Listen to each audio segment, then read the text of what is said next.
Subscribe کیجئے، ساتھ ہی bell icon پر click کریں، اس ویڈیو کو اپنے دوستوں کے ساتھ ضرور والصلاة والسلام على سيد الأنبياء والمرسلين أما بعد فأعوذ بالله من الشيطان الرجيم بسم الله الرحمن الرحيم سبحان الذي أسرى بعبده ليلا من المسجد الحرام إلى المسجد الأقصى صدق الله مولانا العظيم وبلغنا رسوله النبي الكريم ونحن على ذلك لمن الشاهدين والشاكرين والحمد لله رب العالمين إن الله وملائكته يصلون على النبي يا أيها الذين آمنوا صلوا عليه وسلموا تسليما الصلاة والسلام عليك يا سيدي يا رسول الله الصلاة والسلام عليك يا سيدي يا حبيب الله وعلى آلك وأصحابك يا سيدي يا رحمة للعالمين اللہ اللہ شاہ کونین جلالت تیری اللہ اللہ شاہ کونین جلالت تیری فرش تارش پہ جاری ہے حکومت تیری فرش تارش پہ جاری ہے حکومت تیری اور تیرے انداز بتاتے ہیں کہ مالک کو تیرے انداز بتاتے ہیں کہ مالک کو تیرے سب حسینوں میں پسند آئی ہے صورت تیری سب حسینوں میں پسند آئی ہے صورت تیری اللہ اللہ شاہ کونین جلالت تیری فرش تارش پہ جاری ہے حکومت تیری حمد و صلات کے بعد واجب الاحترام بزرگوں دوستو، اللہ رب العزت کا کروڑا احسان ہے کہ ہمیں آقا دو جہاں صلی اللہ تعالی علیہ وآلہ وسلم کی اس بزم کو سجانے کی توفیق ملی۔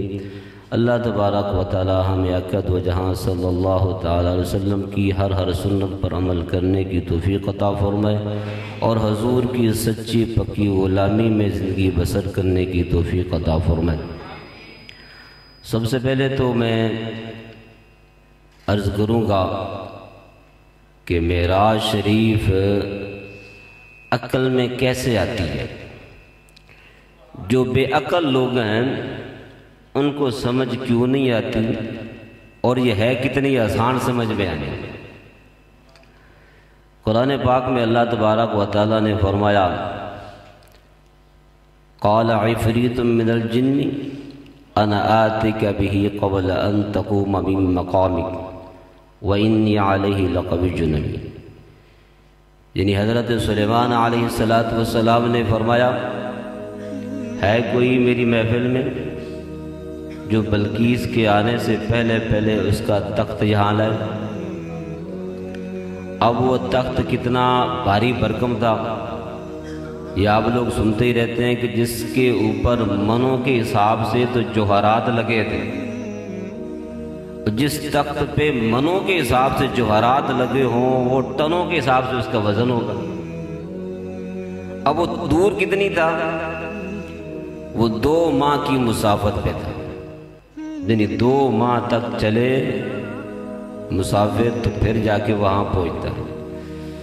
تو آپ نے کیا فرمایا کہ کوئی ہے جو بلقیس چونکہ پہنچنے والی تھی تو اس سے پہلے جہاں لائے تو ایک خبیث جن بولا، قال عفریت من الجن، یعنی اللہ تعالیٰ نے فرمایا خبیث جن بولا، اور وہ کہنے لگا حضور میں لاؤں گا، کتنی دیر میں لاؤ گے؟ جی آپ کی محفل برخاست کرنے سے پہلے۔ اب آپ کی محفل ہوتی تھی 12 بجے تک یا 1 بجے تک محفل ہوتی تھی، تو 10 بجے شروع ہوتی 12 بجے تک یا اس کے بعد عصر تک، تو یہ محفل میں تقریباً 1 گھنٹہ 2 گھنٹے کا فاصلہ تھا۔ آپ نے کہا نہیں مجھے اس سے بھی پہلے چاہیے۔ یا کچھ لوگ بے عقل سوچتے ہیں، کہتے ہیں کہ جی اس کا مطلب ہے کہ نبی سے زیادہ طاقت والا وہ درباری تھا جو نبی کی دربار میں بیٹھا تھا، تو ان جاہلوں کو یہ بات سمجھ نہیں آتی کہ نبی ہی تو فرما رہا ہے، کوئی ہے جو تخت جلدی لائے؟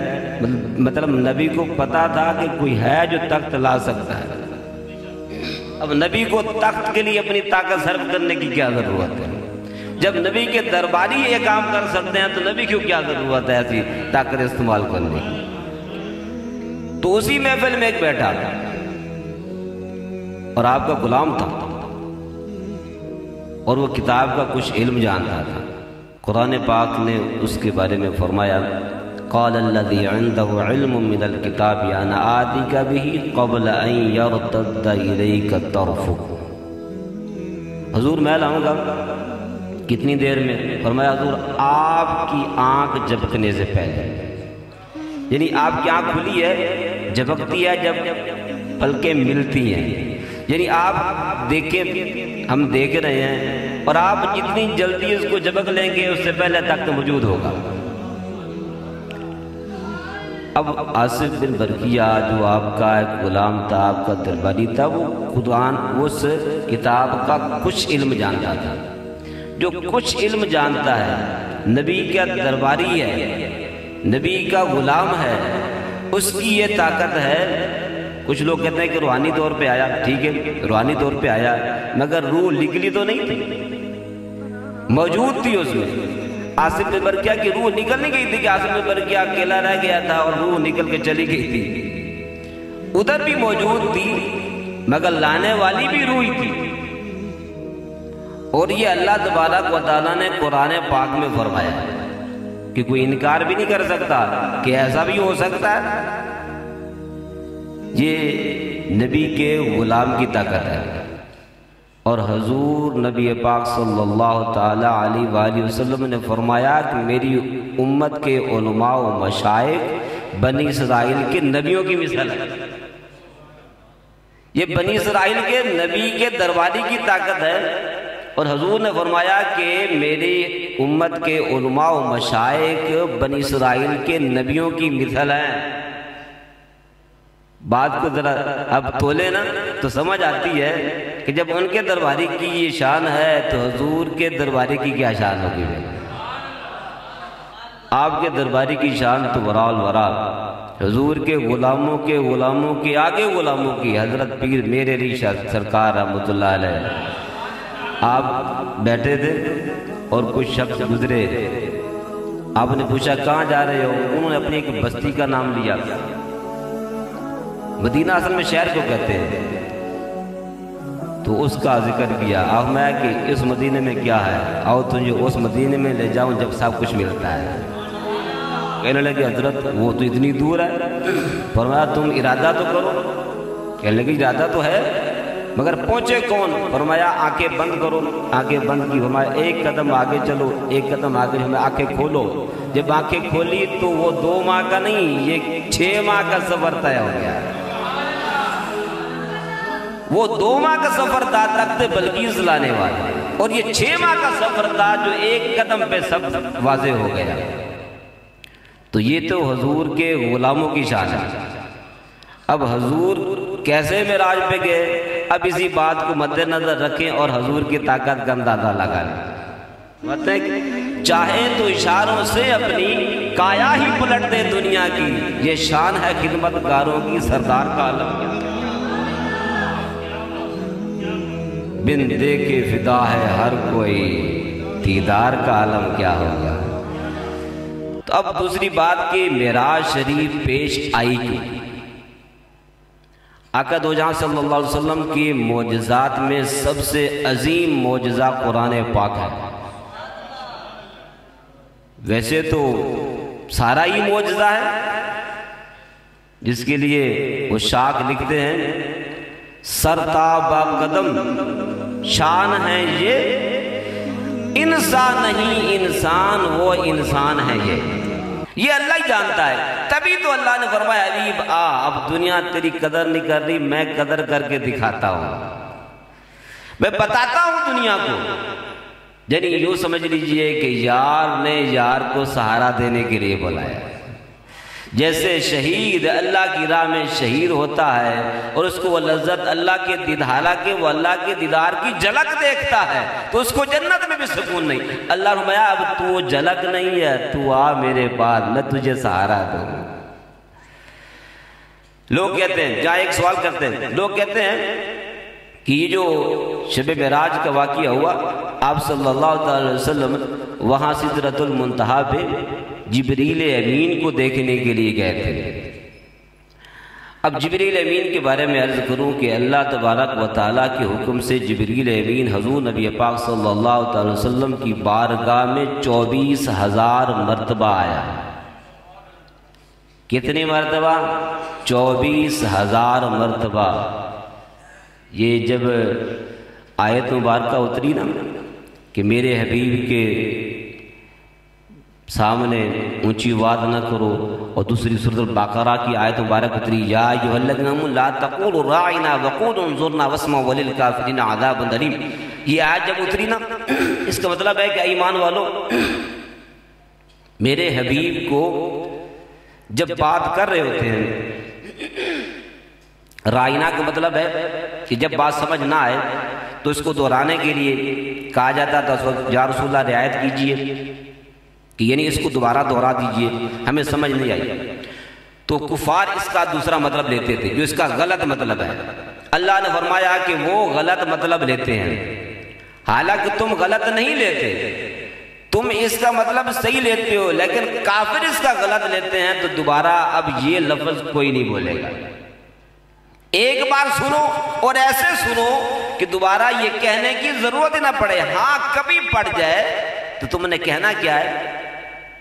یا رسول اللہ نظر کرم کیجئے، رعایت کی بات نہ کرو، بلکہ یہ کہو کہ یا رسول اللہ نظر کرم کیجئے کہ یہ بات ابھی سمجھ نہیں آئی۔ اللہ نے فرمایا یہ بات بھی نہ کہنی پڑے، تم ایسے سنو کہ یہ بات بھی نہ کہنی پڑے۔ تو صحابہ کرام نے سوال کرنا ہی چھوڑ دیا، کیونکہ اس کے بعد حکم بڑا سخت ہے۔ اللہ فرمایا کہ اگر تم ایسا کرو گے تو کافروں کو سخت عذاب دیا جائے گا۔ اب صحابہ کرام ڈر گئے کہ کہیں ایسا نہ ہو کہ ہم ایسا سوال کر بیٹھے جو ہمیں اس گستاخی میں لے جائے اور کافروں کی لسٹ میں شامل ہو جائیں۔ تو صحابہ کرام نے سوال کرنے چھوڑ دیے۔ اب دین پوچھنا تو تھا، تو اللہ تبارک و تعالیٰ نے مہربانی یہ فرمائی کہ جبریل امین خود ہی آیا کرتے تھے حضور کی محفل میں سوالی بن کے، اور سوال کیا کرتے تھے اور حضور اس کا جواب دیا کرتے تھے۔ اب جبریل امین تو خود سوالی بن کے آتے تھے۔ ایک اپنے مشہور و معروف آپ نے یہ روایت سنی ہوگی کہ آپ صلی اللہ علیہ وسلم کی بارگاہ میں ایک شخص آیا، عرض کرنے لگے یا رسول اللہ صلی اللہ علیہ وسلم احسان کیا ہے؟ حضور میں احسان یہ ہے کہ تم اللہ کی بارگاہ میں ایسے عبادت کرو کہ جیسے تم اس کو دیکھ رہے ہو اور وہ تمہیں دیکھ رہا ہے۔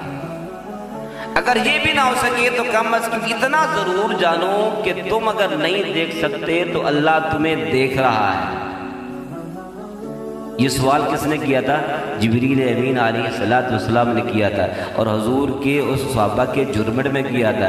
24,000 مرتبہ ایک آنے والا، اس کو دیکھنے کے لیے اتنا لمبا سفر کرنے کی کیا ضرورت ہے؟ یہ ان کا سوال ہے۔ اور پھر اللہ تبارک و تعالیٰ نے حضور کو بلایا۔ یہ جو قرآن پاک میں ذکر ہے نا مسجد حرام سے مسجد اقصیٰ تک، لوگ اس پہ سوال کرتے ہیں، لوگ جی ذکر تو صرف مسجد حرام سے مسجد اقصیٰ تک ہے، اور تم سنی لوگ تو آگے کے ساری منزلیں بھی طے کر دیتے ہو، تو اللہ تبارک و تعالیٰ نے یہاں ذکر کیوں فرمایا ہے؟ اس کی بھی حکمت ہے۔ اس کی حکمت یہ ہے کہ سوال جب واپس حضور تشریف لائے تو پوچھنے والا کافر تھا، حضور نے کسی اپنے غلام کو نہیں بتایا کہ میں راتوں رات اتنا سفر کر کے گیا ہوں اور وہاں سے وہاں پہنچوں. حضور سے یہ سوال کرنے والا کافر تھا ابو جہل، اس نے سوال کیا. تو اللہ نے فرمایا کہ میرے حبیب اس کی لیمٹ وہاں تک تو ہے نہیں جہاں تک آپ تشریف لائے، لیکن جہاں تک اس کی لیمٹ ہے وہیں تک بات کر دو. کیونکہ اس نے سوال کرنا ہے کہ کیسے گئے، اس نے سوال کرنا ہے، آپ انہیں سوالوں کا جواب دے دیں، کیونکہ اس کی حد یہ ہے. آپ کی نبوت کی رفتار کی حد نہیں ہے، اس کافر کی حد ہے، اور جہاں تک کافر کی حد ہے یہ بھی اس کے لیے کافی ہے. تو یہ ذکر مسجد حرام سے مسجد اقصی تک اس لیے کیا گیا کیونکہ کافر یہی جانتے تھے کہ مسجد حرام سے مسجد اقصی تک کا اگر سفر یہ کافی ہے، یہ مانا جائے. اور دوسری بات یاد رکھیے، جب کوئی گھر میں ہو نا ماحول تھوڑا ڈسٹرب ہو جائے تو اس ماحول کو پھر اچھا کرنے کے لیے کہتے ہیں چلے کچھ دن باہر گھوم پھر آتے ہیں تاکہ کوئی ماحول بہتر ہو جائے گا. تو اللہ تبارک و تعالیٰ نے بھی اپنے حبیب کے لیے یہی فرمایا، حبیب اب یہاں ماحول آپ کو تکلیف دے رہا ہے، چلے سیر کو آئے آپ کو سیر کرواتے ہیں تاکہ ماحول بہتر ہو جائے. تو اللہ نے پھر سیر کروائی ہے.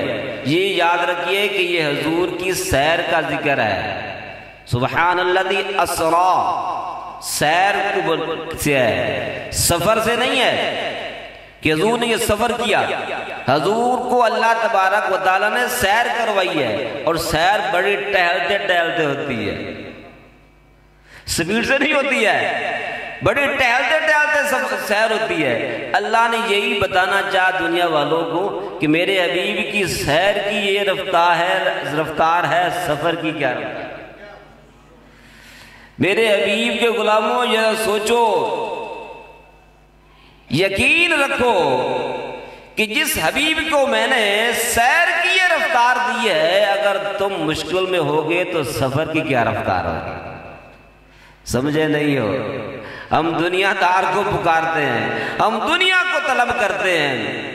طلب کرو تو اس کو کرو جو اس کے قدموں پہ دنیا نچھاور ہے. اللہ والے دنیا میں کیوں ایسے زندگی گزارتے تھے، آوازاری والی زندگی کیوں گزارتے تھے؟ وہ دنیا کو پسند کیوں نہیں کرتے تھے؟ کیونکہ انہوں نے چہرہ مصطفیٰ دیکھا ہوتا ہے، تبھی تو دنیا اچھی نہیں لگتی. ان کی روحیں اس قدر پرواز کرتی ہیں، اس قدر طاقتور ہوتی ہیں کہ وہ نظارے دیکھتی ہیں جہاں ہمارا وہم و گمان بھی نہیں جاتا. ان کی روحیں وہاں پرواز کرتی ہے جہاں کے بارے میں ہم نے کبھی سوچا ہی نہیں ہوتا. اب جس کی روح یہاں بیٹھا ہو، جس کی روح یہاں سے چلے اور سیر کرتی کرتی جنت میں چلی جائے، اور جس کی روح جنت کی سیر کر کے آئے، بتاؤ دنیا کے نظارے اس کو اچھے لگیں گے؟ یہ بھی آپ سے پوچھا ہوں. کئی ایسے لوگ ہوں گے ایسے کہ کبھی خواب میں ہم سوتے ہیں اور راتوں رات ہم کسی باغیچے میں، خوبصورت باغ میں، خوبصورت دوشیزاؤں میں، خوبصورت علاقے میں پھر رہے ہوتے ہیں. جب آنکھ کھلتی ہے تو اسی گرد و غبار میں ہوتے ہیں. لیکن کبھی ایسا بھی موقع آتا ہے کہ کبھی ایسا نظارہ گزرتا ہے خواب میں کہ بندے کو بے آوازاری ہونی شروع ہو جاتی ہے. وہ کہتا ہے کاش میں وہیں پھرتا رہتا، کاش میں وہیں پھرتا رہتا. اب وہیں اگر پھرتا رہتا تو پیچھے والوں کو کیا ہوتا تھا؟ کیونکہ اس نظاروں میں جا کے اس کو پیچھے والوں کی خبر ہی نہیں رہتی. یہ یاد رکھیے، اس نظاروں میں جا کے، حالانکہ یہ ہوتا نظارہ کیوں ہے کہ ایمان سے کبھی ایسی نیکی ہو جاتی ہے جس کو ہم ویسے ہی نظر انداز کر دیتے ہیں. چھوٹی سی ہوتی ہے، مثال کے طور پہ کوئی غمزدہ جا رہا ہے، ہم نے اس کو مسکرا دیا ہے. کوئی بوڑھا جا رہا ہے، ہم نے اس کو سہارا دے دیا ہے. کوئی پیاسا جا رہا ہے، ہم نے اس کو پانی کا رستہ بتا دیا ہے. یا کوئی ایسا بندہ ہوتا ہے جو دلی طور پہ رنجیدہ ہوتا ہے، ہم اس کو گلے لگا کے مسکرا دیتے ہیں. تو ہمارے لیے یہ کوئی نیکی نہیں ہوتی، مگر ایمان سے ہوتی ہے. تو اس کا یہ اثر ہوتا ہے کہ خواب میں کبھی ہمیں نظارے وہ مل جاتے ہیں جہاں ایمان نے جانا ہوتا ہے. تو جہاں وہ ایمان جاتا ہے، جہاں وہ روح سفر کرتی ہے، اس کے بعد ہمیں دنیا اچھی نہیں لگتی. حالانکہ وہ دنیا میں ہم پھر رہے ہوتے ہیں 20 سال 30 سال 40 سال 50 سال گزار چکے ہوتے ہیں، مگر جو خواب میں ہم دیکھتے ہیں نا وہ دنیا میں کبھی نہیں دیکھا ہوتا. جو ہمیں خواب میں وہ چہرہ دیکھتے ہیں وہ دنیا میں کبھی نہیں دیکھا ہوتا، لیکن پھر بھی جب آتا ہے تو دل کرتا ہے کہ کاش وہ خواب حقیقت ہی ہوتا. یہ تو عام ہمارے لیے کبھی کبھار ہوتا ہے، اور جن کی روحیں طاقتور ہوتی ہیں، جنہوں نے اللہ اور اس کے رسول کو ذکر کو دل میں بسایا ہوتا ہے، اندر سمایا ہوتا ہے، اور ہر وقت روح کو طاقت رکھتے ہیں، ان کو نظارے ہر وقت ہوتے رہتے ہیں. اور جن کو نظارے ہر وقت ہوتے رہتے ہو، ان کے لیے دولت کیا چیز ہے، ان کے لیے دنیا کی بغیچہ کیا چیز ہے، ان کے لیے یہ محلات کیا چیز ہے، ان کے لیے دنیا کی فیسلٹی کیا چیز ہے، جس کی روح نے پرواز ہی جنت کی ہو. تو یہ تھے حضور کے غلام کی شان ہے. تو آقا کی کیا رفتار ہوگی، کیا شان ہوگی. اور اعلیٰ حضرت اس کی بڑی ترجمانی کرتے ہیں اور فرماتے ہیں سر عرش پر ہے تیری گزر، دل فرش پر ہے تیری نظر. سر عرش پر ہے تیری گزر، دل فرش پر ہے تیری نظر. ملکوت ملک میں کوئی شے نہیں وہ جو تجھ پہ عیا نہیں. ملکوت ملک میں کوئی شے نہیں وہ جو تجھ پہ عیا نہیں. اور باخدا خدا یہی ہے در نہیں اور کوئی مفر مکر. جو وہاں سے ہو یہی آکے ہو، جو یہاں نہیں تو وہاں نہیں. کیا کہ دو جہاں صلی اللہ علیہ وسلم کو اللہ تعالیٰ نے وہ مقام دیا جو کسی کو نہ دیا، وہ مرتبے دیے جو کسی کو نہ ملے. اب اس میں ہمارے لیے کیا ہے؟ یہ واقعات تو طول جتنا مرضی دیتے جائے ختم ہی نہیں ہونے والا. اب ہمارے لیے اس میں کیا ہے؟ مختصر یہ کرتے کہ اللہ رب العزت نے آقا دو جہاں صلی اللہ علیہ وسلم کو جب بلایا تو ملاقات ہوئی. اس ملاقات میں آپ صلی اللہ علیہ وسلم نے جو پہلے جملے بولے تھے وہ جملے ہیں التحیات للہ والصلوات والطیبات. یہ حضور نے جو حضور اللہ رب العزت کی بارگاہ میں جا کے جو عرض کیا نا پہلے جملے، وہ جملے یہ تھے کہ التحیات للہ والصلوات والطیبات. اس کے جواب میں اللہ نے کیا فرمایا؟ السلام علیک ایھا النبی ورحمۃ اللہ وبرکاتہ. ہمارے لیے یہ کیوں فرمایا گیا ہے کہ نماز مومن کی معراج ہے؟ اس لیے کہ وہ جو کلام ہوا تھا وہ امتی یہاں ہر وقت کرتا رہا، اس لیے یہ درجہ دیا گیا ہے. اب اس کا مطلب کیا ہے؟ حضور نے جا کے اللہ کی بارگاہ میں عرض کی یا رب العالمین میری زبانی عبادتیں بھی، میری مالی عبادتیں بھی اور میری جسمانی عبادتیں بھی، زبانی عبادتیں بھی، مالی عبادتیں بھی، جسمانی عبادتیں بھی، یا اللہ تیرے لیے.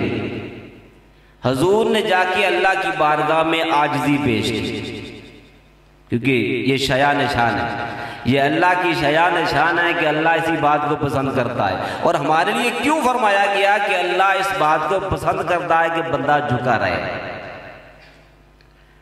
اللہ کے حبیب نے کیا فرمایا؟ یا اللہ میری مالی عبادتیں بھی، میری زبانی عبادتیں بھی، میری جسمانی عبادتیں بھی سب تیرے لیے. اب اللہ نے کیا فرمایا؟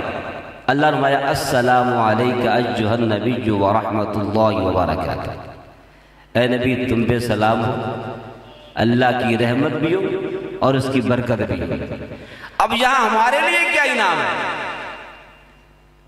جب اللہ نے فرمایا کہ اے حبیب تم پہ سلام ہو، برکتیں بھی ہو رحمتیں بھی ہوں، تو آگے پھر حبیب نے پھر دعا کی، السلام علینا وعلی عباد اللہ الصالحین۔ کلام ہوتا ہے السلام علینا وعلی عباد اللہ الصالحین، حضور میں سلام مجھ پر بھی ہو اور میری امت کے نیک بندوں پہ بھی ہو۔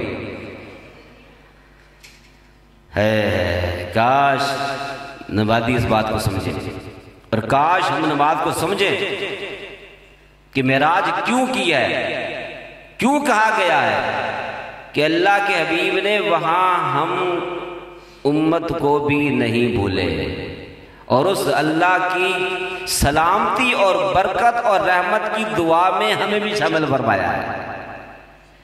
اس لیے فرمایا گیا کہ یہ مومن کی معراج ہے، تم نہیں دیکھ سکتے مگر سمجھ کے پڑھو تو سمجھو تم بھی معراج نہیں ہو، انہی بلندیوں پہ ہو۔ تو اللہ کے حبیب صلی اللہ علیہ وسلم کا یہ خاص ہم پہ احسان عظیم ہے کہ ہمیں ایسی دولت، ایسی نعمت اور ایسی عبادت سے نوازا ہے کہ ایسی عبادت، ایسی دولت، ایسی دعا میں پہلا کوئی امتی بھی شامل نہیں تھا جو ہمارے لیے اللہ تبارک و تعالیٰ عطا فرمائے حبیب کے توسل سے۔ تو ہمیں بھی یہ کوشش کرنی چاہیے، یہ فرض ہے نا، یہ نہیں ہے کہ ہم کریں گے تو ثواب ملے گا، نہیں کریں گے تو کچھ بھی نہیں، فرض عین ہے، اور فرض عین میں ہمارے لیے مرتبے بے حساب ہے، ہمارے ہی فائدے ہیں اس میں۔